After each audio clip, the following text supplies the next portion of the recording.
Ahí está presunto enfrentamiento entre PNC con personas que al parecer vinieron a hacer asalto acá en la Buga Livingston. Se inquieta la playa una vez más. Allá va la Policía Nacional Civil. Hubieron disparos. Hubo bastantes disparos acá en la playa. Ya un buen trabajo de los agentes de PNC que hicieron efectivo el problema. Gran problema acá en la Buga Livingston. Presunto asaltantes se enfrentan con PNC. No pudimos captar las imágenes. Asaltantes se enfrentan con PNC. Hubo bastantes disparos acá en barrio Pueblo Nuevo, La Playa. Bastantes disparos. Atraparon a los presuntos asaltantes.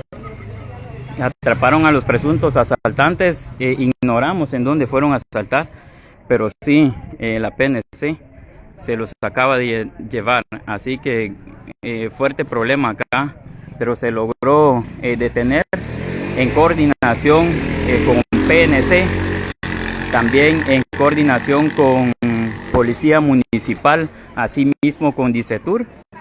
Vamos a escuchar el ambiente, el sonido ambiente. Hubo disparos acá en la playa entre policías y asaltantes, presuntamente de Puerto Barrios y Izabal.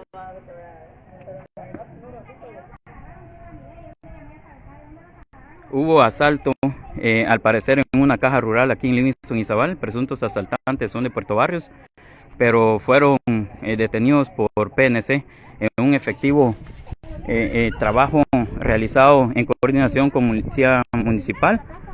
Policía Municipal, asimismo con